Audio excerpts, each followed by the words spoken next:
Okay. Good afternoon.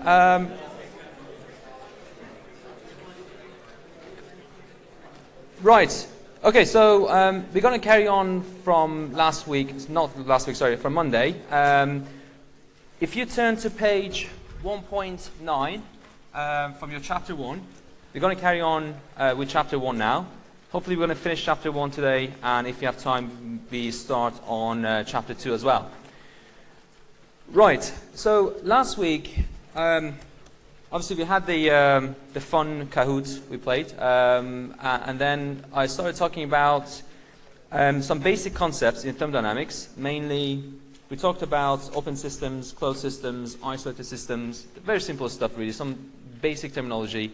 What we're doing today is we're going to make a start on properties because properties are very important in thermodynamics, as you can imagine. Sorry, I gave you a wrong page number. Page 1.5.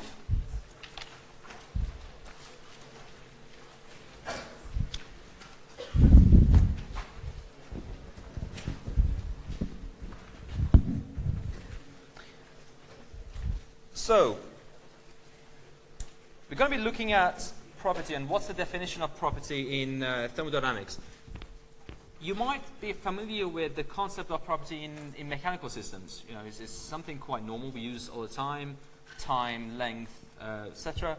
It's important to start reminding ourselves what these mean in mechanical systems and then try to extend it to thermodynamic systems. So, let's just try to define two general categories: mechanical and thermodynamic properties, or external and internal, if you want. I don't want to use external and internal because it's just a bit confusing. Let's stick to mechanical and thermodynamic. This part is about the mechanical. This paragraph really just talks about some of the typical mechanical properties that you are familiar with: velocity, height, kinetic energy, potential energy, momentum. These are the things that you would use in dynamics and statics. And then here we have the thermodynamic properties. Now, what is important about thermodynamic properties, and I think it's actually quite similar to mechanical properties as well, you need to have some sort of coordinates. And what I mean by coordinates, these are properties which would give you an identity to whatever you're defining. If I want to identify you as an individual, I would ask you, for example, what's your first name and what's your surname? And that would distinguish you from everyone else. And that would be sufficient for now if I want to sort of find out who you are and how you performed in the class. If I want to issue you a passport, that's not going to be sufficient. Obviously, I need more information. But, you know, date of birth, place of birth, etc. What we are saying here is that those two properties, two independent properties, would be sufficient to identify that property in that context.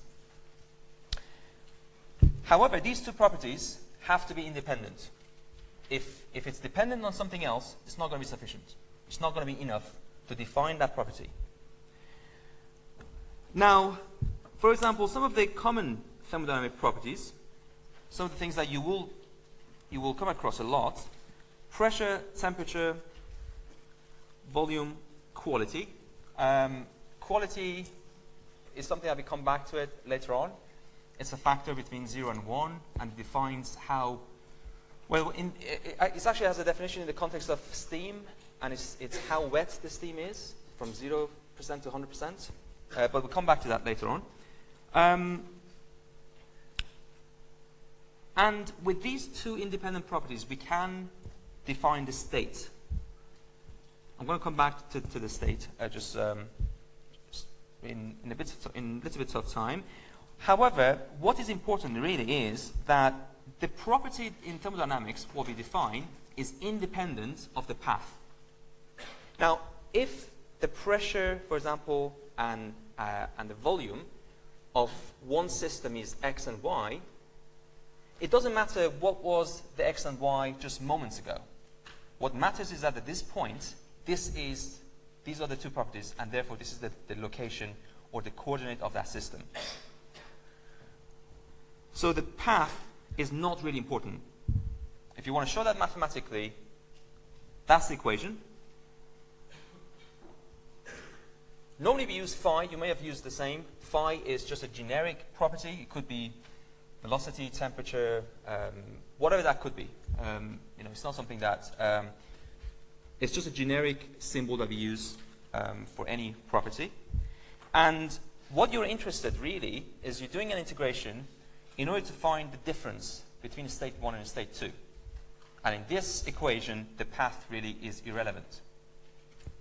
So if you want to visualize that, we have more figures later on. But if this is point A and this is point B, whether you go through this path or you go through this path or this path, doesn't really matter. Because at any point, A and B, as long as you have those two independent properties, you can define where exactly they are. And that's what we're saying here. This, what I mentioned about the two property, there's actually a name, a formal name for that. It's called two property rule, which means that it really is sufficient as long as you have those two independent properties. That would be sufficient to define your states. Let's just now look at different categories of thermodynamic properties. Here, in this section, I'm now looking at what really are different types of thermodynamic properties. At first, it might seem a bit confusing, but when we do some examples, it makes more sense. We've got intensive, extensive, and specific. These are the three types of categories that you can define your thermodynamic properties. So what's the definition? If a property is independent of the mass, that is intensive. The way I would remember this is intensive starts with IN, and that is independent. That's just how I relate it, for example. So if it's independent of mass, then it's intensive. And because it's independent of mass, then it can be applied to a certain point. If it does depend on the mass, then we call that extensive. Some of the examples of intensive and extensive are pressure, temperature, viscosity, thermoconductivity. These are independent of the mass. Whatever the mass is, that property was, it's not going to be affected by the mass. In the extensive case, for example, when you have volume, surface area, mass, energy, they are directly relevant and they're dependent on mass. If you change the mass, one of these properties will change. Therefore, it's extensive. We also have the third category, which is specific. And specific is a subclass of intensive. So it will be independent of mass. But it's interesting because it's one of the extensive categories or properties divided by mass, which would give you a new independent property. I know a bit confusing, but volume, for example, we said volume is an extensive property. It depends on mass. If I now define specific volume as V divided by M, then you're no longer actually dependent on mass. You become independent. On the next page, we'll elaborate on that more. Sometimes, in thermodynamics, it's quite useful to define some properties which are the combination of some independent or dependent properties. For example, the most famous one that we're going to be using a lot in probably chapter 4 or 5 later on is what we call enthalpy. And it's defined as the internal energy, pressure, times volume. So you can see these are three different properties. When you combine them into this equation, then it gives you a new property, which is H. And of course, you can define a specific enthalpy if you start dividing each term by the mass. So if I divide H by mass, I'm going to have small h. Total energy, if I divide that by M, I'm going to get specific internal energy. And if I divide V by M, I'm going to get small v, which is my specific volume.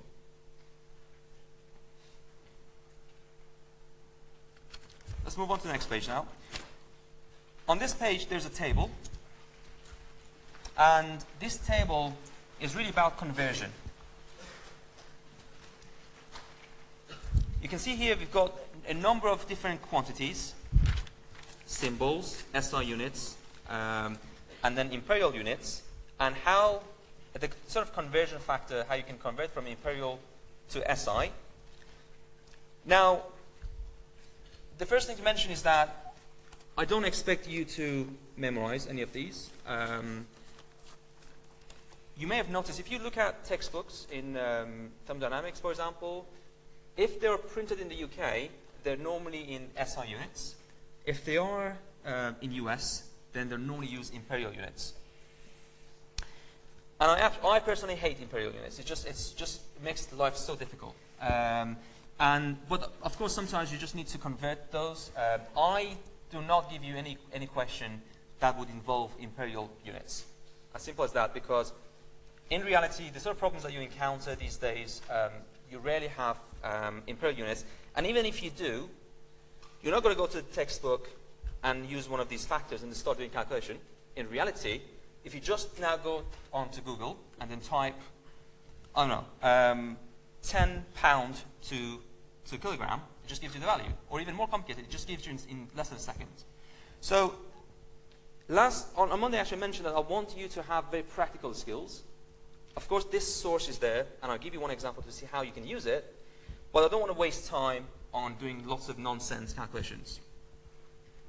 However, the sort of things which I think, some of these quantities are so common that I think it might be a good idea to know some of these conversion rates if you can, memorize them, but not for the purpose of this module. For example, length, mass, and time. Of course, time is just obvious. Mass, conversion from pound to kilogram might be quite useful. Foot to meters, that's also useful. Force, that is something that you occasionally see a lot. Pressure, and potentially heat as well. So BTU, in some of the old systems, if you are looking at some old engineering systems, you might see some specifications in BTU, which is the British thermal unit. So the conversions between these, for these specific quantities, might be useful. Let's just look at one example. If you want to express a pressure gauge in 50 psi, and you want to convert that into kilopascal, let's just see how you can do that without using Google. So 50 pounds per inch squared. Now the conversion from inch to foot is, as you might know, 1 foot is 12 inch. And therefore, because it's to the factor of 2, it's going to be 12 times 12, it's 144. And then this is what we get from here. Note that there is this 10 to the power minus 3 is missing. It's because here we've got kilopascal, and therefore that's why we got rid of that. Also, there's one correction you have to make. This here, the power should be 2 instead of 3 for the pressure. Is it visible? Sort of.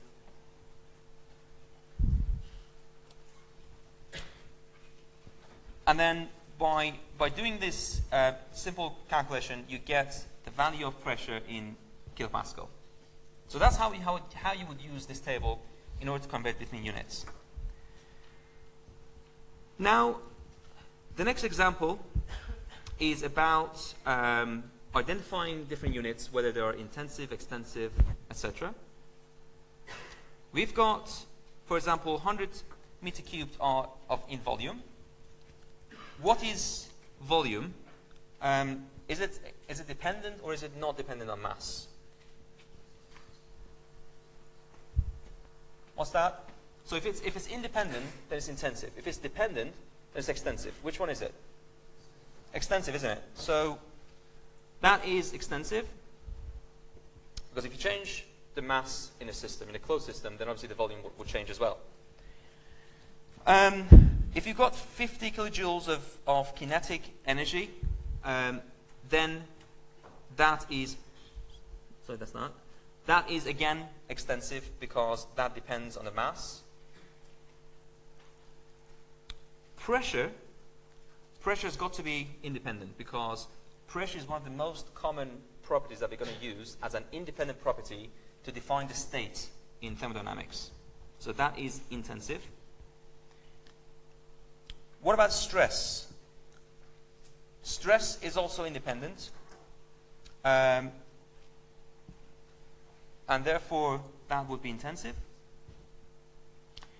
50 kilogram mass, that is obviously mass dependent. Therefore, that's one of the extensive properties.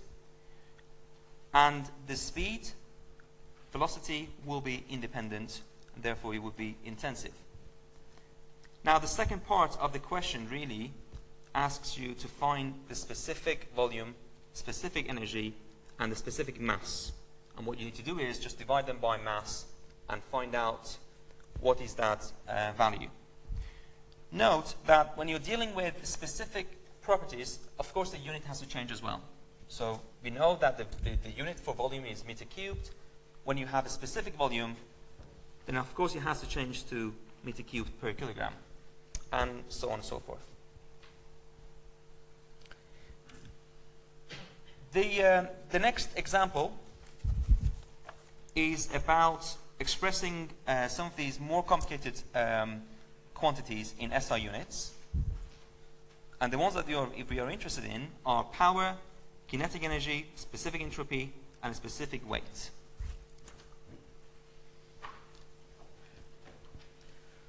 So, we start with power. The symbol for power, sometimes in some other contexts or some other units, you would use P, for example, for power. In thermodynamics, we define power as W dot, which is work divided by time. Normally, that dot over the symbol indicates the rate, which means that is per time, per unit time.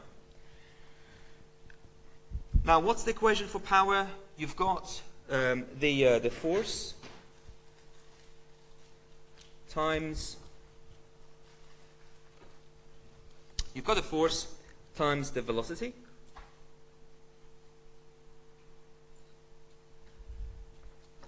And the units for force is Newton, for velocity is meter per second. But the question is asking us to express these quantities in the basic or the base SI units. The base SI units are kilogram, mass, second, and Kelvin. Or if you want to express them in terms of mass, length, time, and Kelvin. Have you done any dimensional analysis in the first semester? No? Have you done, for example, expressing some of these quantities in terms of MLT, etc.? No? We used to have, I think you might actually do something similar to that next year. I think it should have been in the first year, but we touch upon that in this unit as well. It's very important to be able to define some of these common quantities, such as power, force, stress, etc., in terms of the basic MLT or the base SI units, because it really helps you with understanding what's happening with the units. When you do a calculation, then you can decide what is the actual unit at the end. It's quite actually useful. In this case, let's just see an example. Newton is not a standard unit, and therefore that has to be broken down into smaller units. If you think about how we can do that, then think about the equation force F equals ma. That's a very famous equation. And the units here, we have Newton for force, we have kilogram for mass, and we have meters second squared for acceleration. And therefore I can replace n with kilogram times meters divided by second squared. And that's what I've done here.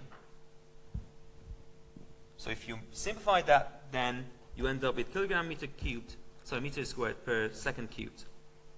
And if you want to write that in the basic MLT, that's going to be ml squared t to the power of 3.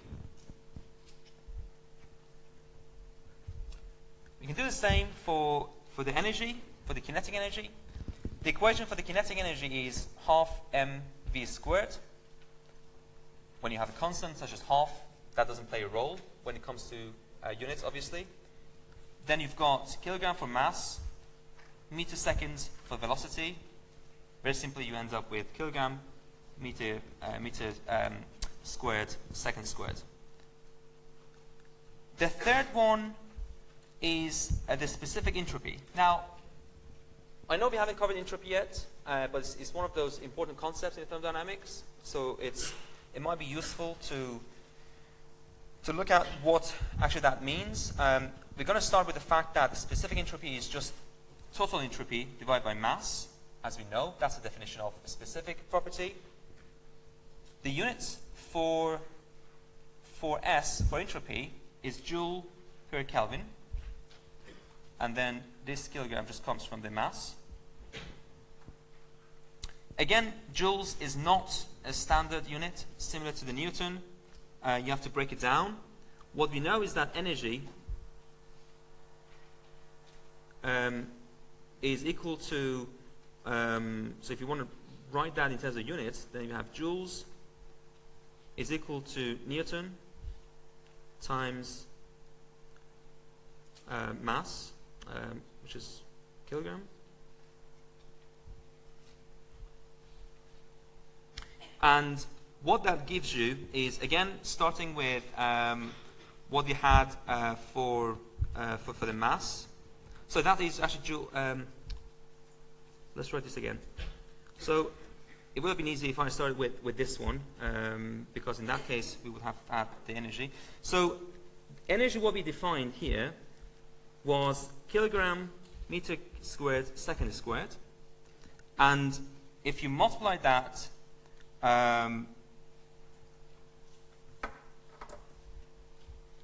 so what I've replaced joules with, I've replaced it with Newton times meter.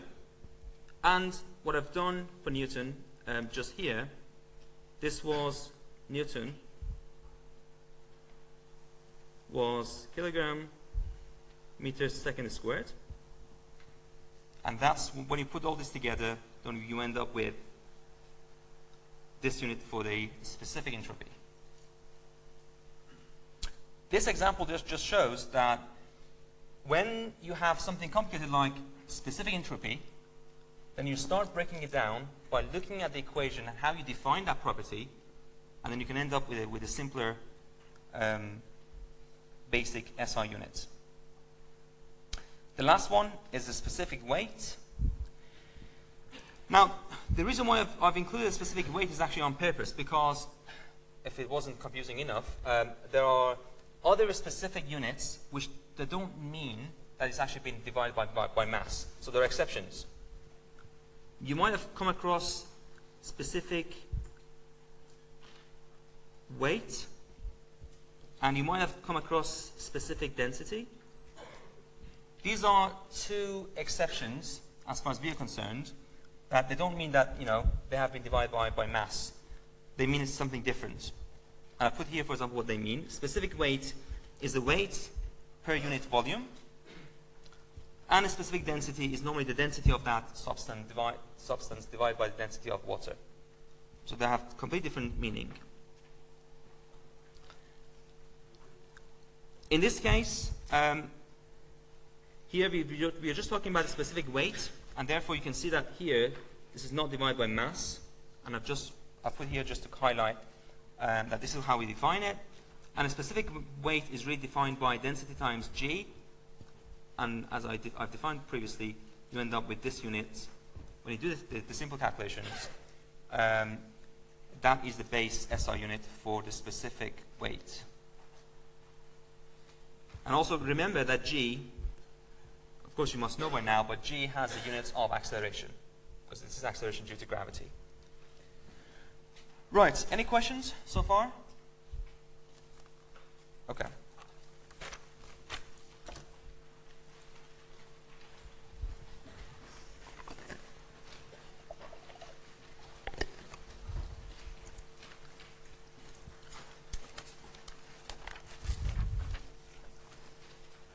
So I'm going to talk about the state slightly, a bit more, because this is quite important. You're going to come back to the state and to this type of diagram, so it's important to know what they mean.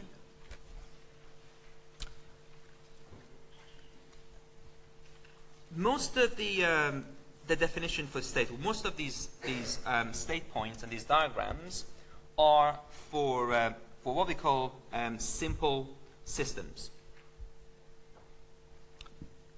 So one of the very common questions that I normally get from students throughout the whole thermodynamics course is that, well, you define this system, or you define this ideal scenario, but in reality we have losses, we have this, we have that. Why do you not take those into account? And why do we stick to the basic, simple, idealized cases? It's true with lots of things, even in fluid mechanics, static dynamics. In a lot of occasions, you have to start with some idealized cases, basic, simple cases, which sometimes even don't exist in reality. Once you establish those equations, once you derive the main equations, then you can start adding frictions, losses, and other things, and other complexity. And that's what we normally do here as well. So when I say a simple system, it's a simple system that doesn't, for example, involve any chemical reaction, combustion, or I don't know, anything that would involve some chemical reaction between the particles in the flow, or in air, or whatever the substance that is. And for a simple system, we normally have these four properties. These two are thermodynamic properties, and these two are the mechanical properties, if you like. So thermo and mechanical properties.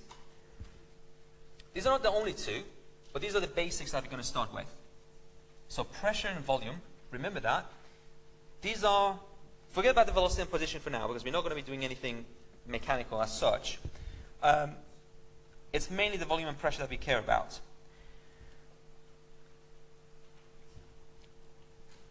Now, a system, you can define a system in a particular state if all the properties are identical in both instances.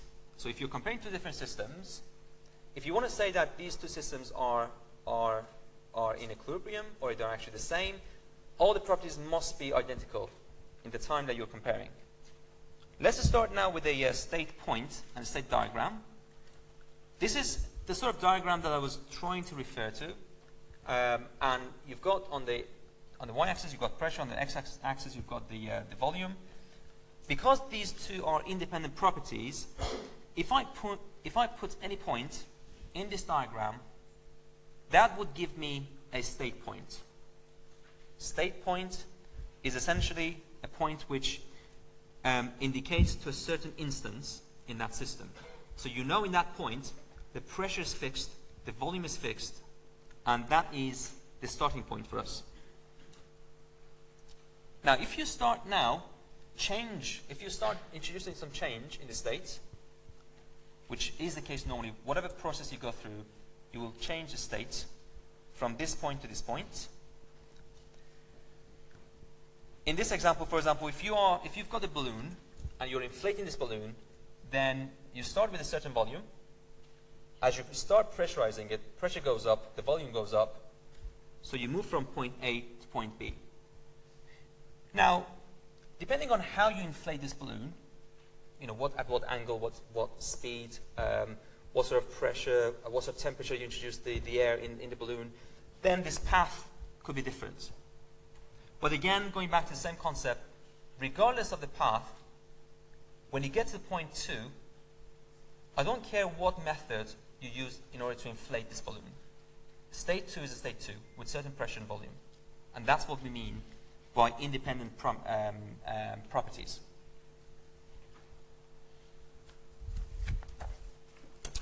Now, on the next 3 pages, it's more of these are some very basic stuff about pressure, density, temperature, for example.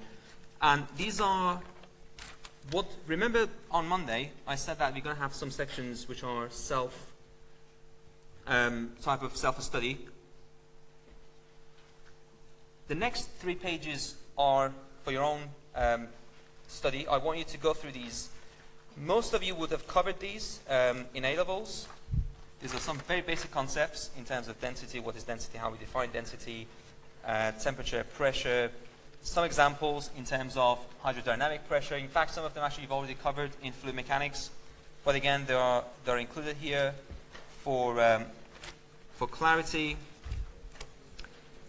There's also some information about temperature and different scale and conversion from Fahrenheit to Celsius.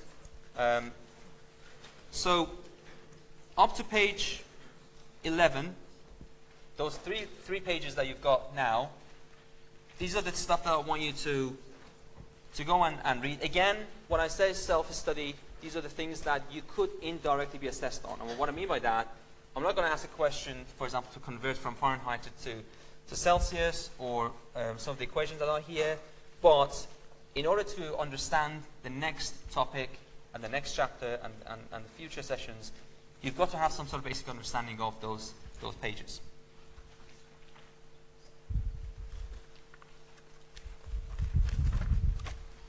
So page 1.12, that's when we start defining a process. Again, we are on the same PV diagram. You're going to use PV diagram a lot in this course.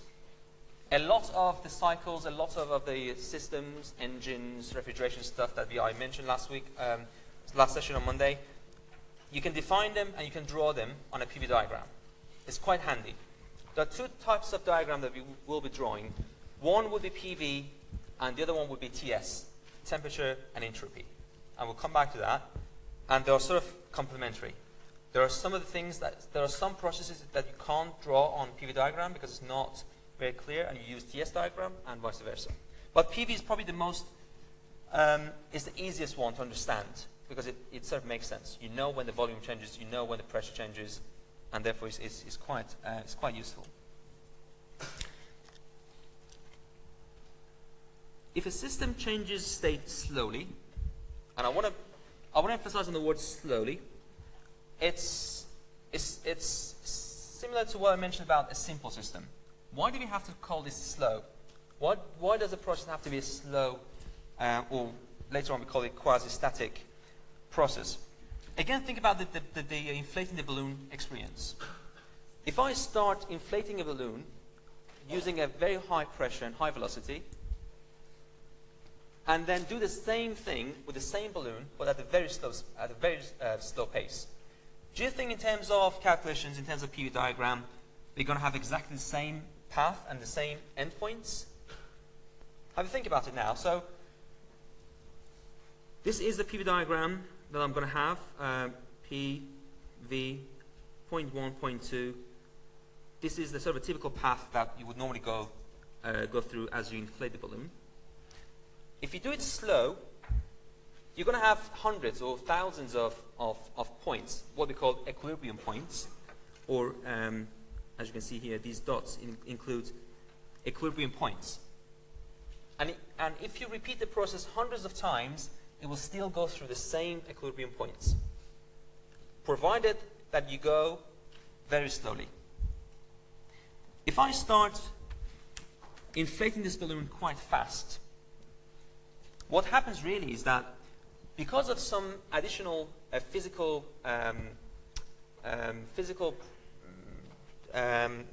processes in the balloon, for example, turbulence. Turbulence is a typical one that you would introduce as soon as you start inflating this balloon at a very fast pace. You're going to introduce turbulence, recirculation, etc. And that is something which you can't take into account by using simple PV diagrams. And therefore, your line would be something like that, inflating and fluctuating. As a result of that, we say that if you want to follow this theory of PV and two independent properties, etc., you've got to go through a very slow state and very slow change. So just remember that as one of the limitations on our analysis. Of course, that doesn't mean that all the systems that we're going to be considering in thermodynamics is going to involve laminar flow, no turbulence whatsoever. No, but when you're dealing with some simple diagrams and some simple concepts, then obviously you start simplifying the process as well. Now, if you move from point A to B, again, that could be an example. Regardless of the number of points in here, you're going to go through a number of equilibrium points, and as a result, it would form a path. And this path is called process. It's essentially defined by two end states, A and B. Something even more important than a process is a cycle. And a lot of the very genius designs in engineering actually are based on very smart cycles. Complicated, but still very smart cycles. A cycle essentially is a number of processes, but eventually will take you from point A to B and then B back to A. So you end up going back to the same origin as you started. Now this path could be, or this cycle could have different shapes. It could go like that and then come back like this, but still is a cycle because it's going through the same endpoints. And a condition really here is that the endpoints must be identical. If there are two cycles that you want to compare and you want to say these two cycles are the same, their endpoints must be identical. This paragraph here is just emphasizing on the two property rule that I mentioned, that you need two independent properties to define a cycle, a state. And as I mentioned, we formerly called this two property rule, but we've already covered that. Let's move on to the last page of the chapter. Last session on Monday, I mentioned that there are 4 rules in thermodynamics, or 4 laws. Zeroth, first, second, and third. First law is the one that we're going to introduce in the next chapter. If you have time, we're going to make a start on that. The zeroth law, which in my opinion is the simplest one, is actually the one that we cover on this page. And it's probably the only time that we really refer to it, because it just doesn't have a lot of applications in reality in engineering. It's about thermal equilibrium. Now, you can have different types of equilibrium. Equilibrium, for example, in physics means something else. In thermodynamics, normally we care about thermal equilibrium, which means temperature is not going to change, and temperature is actually stable. Now, look at this diagram here. We've got two systems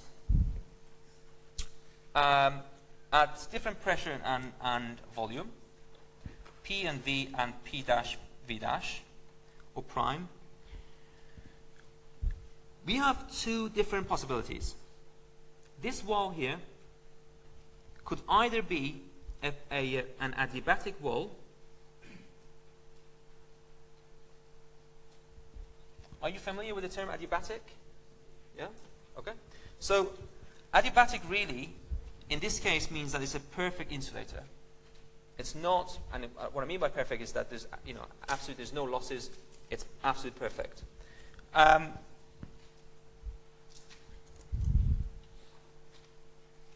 it's a perfect insulator. The other extreme possibility is that this wall is dithermal. It's exactly the opposite, which means it's a perfect conductor.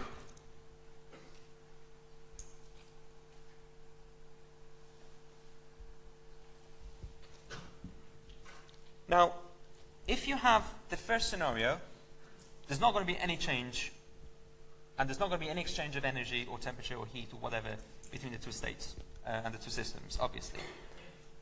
If, on the other hand, we've got dithermal wall, what happens is that you're going to have a spontaneous change as soon as these two are in touch, and you've got this wall in between them. You're going to have a spontaneous change, and after a certain amount of time, you're going to achieve thermal equilibrium.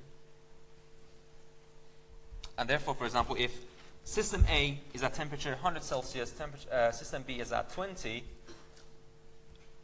right away they start exchanging heat, and then after a certain amount of time, they're going to reach the same temperature, therefore thermal equilibrium.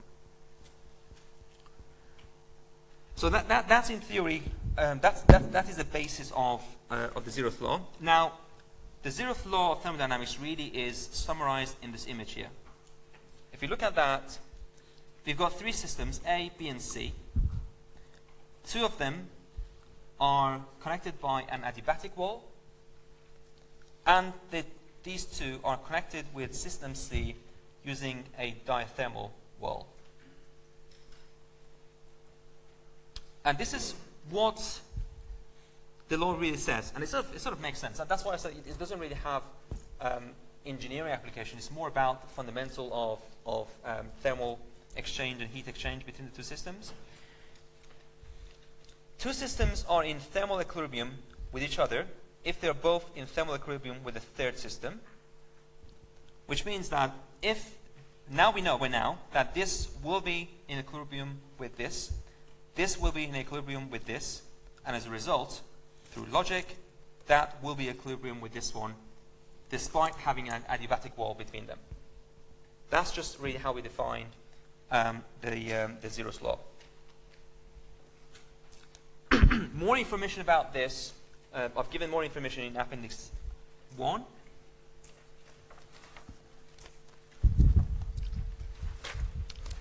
Now, the next 2 pages, you'll be pleased to know that the next 2 pages will be what I call optional reading. And I'm sure you're all interested and you'll go through these in your own time, but these are optional.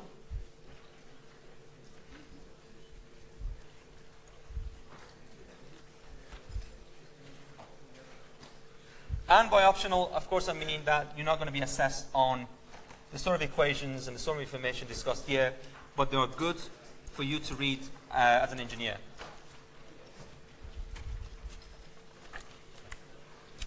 Chapter 1 is just further information on the zeroth law. Just really expands on that in case you didn't understand what it means, and sort of relates it to the state points and the process.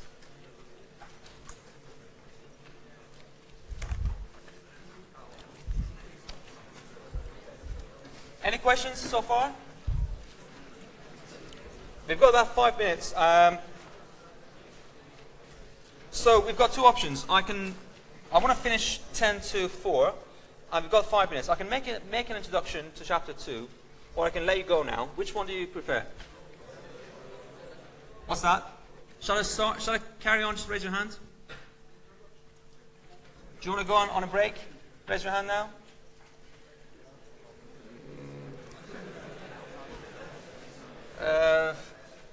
Okay, hang on. No, I'll carry on. It's going to be fun. Don't worry. It's not that bad. And of course, I know you've got maths right after this, so I'm really sorry about this. But you know, it's just I think it's interesting to just make a start.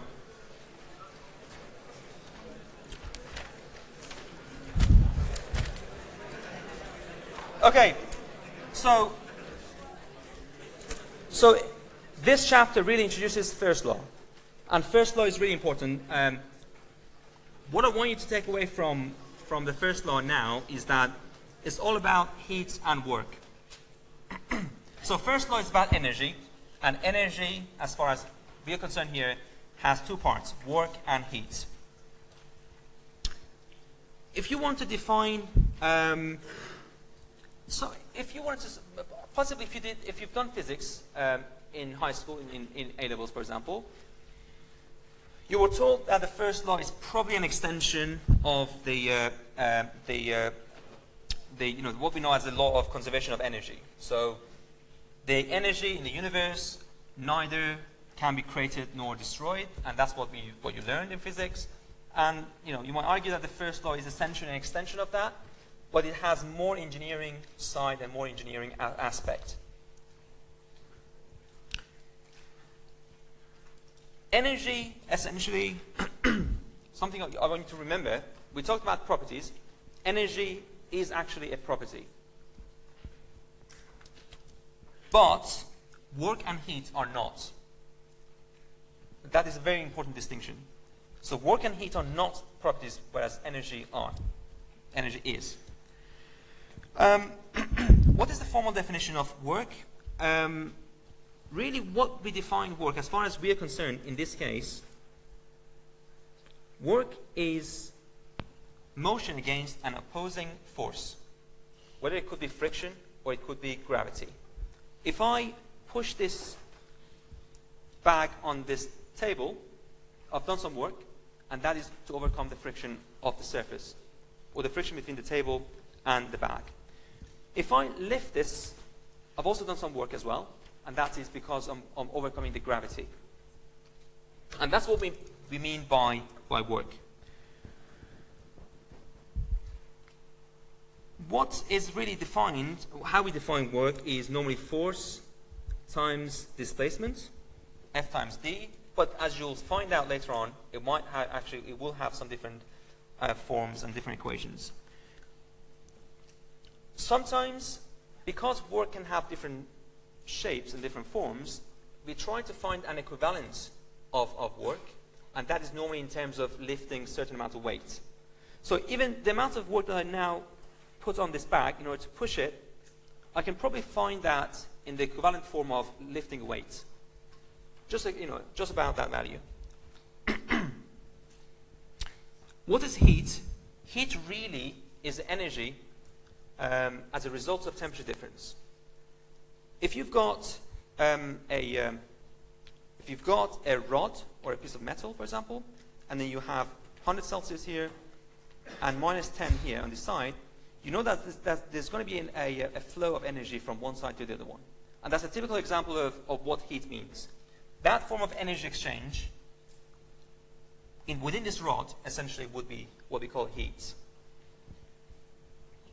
And what is the first law? It's actually this equation here. It's du, which is the change in internal energy, equal to delta Q minus delta W. In this paragraph here, what we're explaining here is really about why on earth do we put D for U, but delta for W and for Q. In simple terms, if I want to define that, it's just going back to the fact that this is a property,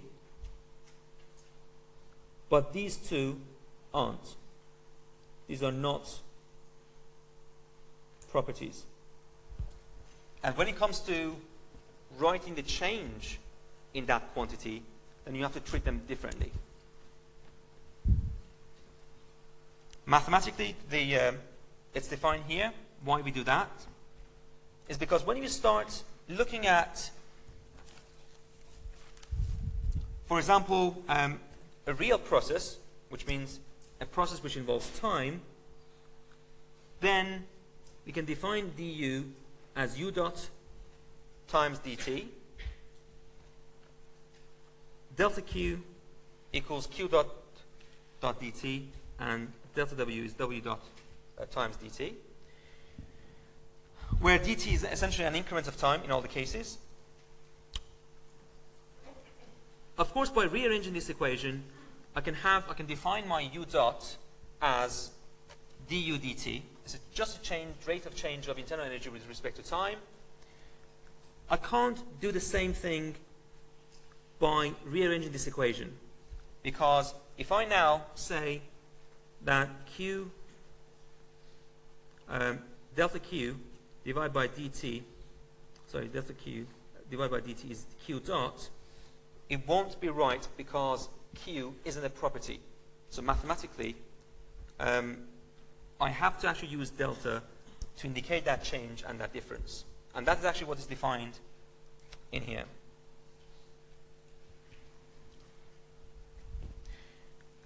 What we're going to do next week, actually, it's going to be something very confusing. And I know, I put that to you now. It's about a sign convention. And why I say that is because if you look at this equation here, you see that here that I've got du, and the sign in between the work and the heat is minus, and we say here or plus. The reason for that is because there are different conventions. Some textbooks would define work as negative in certain situations, and some of the textbooks would define it as a positive work. And therefore that sign would change. As long as you're consistent, of course we are consistent in this module and next year and the year after, you're not going to have a problem. But this is just to highlight the fact that in some of the textbooks you might come across a slightly different definition of work. And what we do on the next 2-3 pages next week is really about defining what is a positive work, what is a negative work. And I think that's it. So really, if we start doing some real thermodynamic stuff from next week, hopefully, and we're going to finish off chapter 2, and we'll take it from there. Are there any questions before we stop? No? Okay.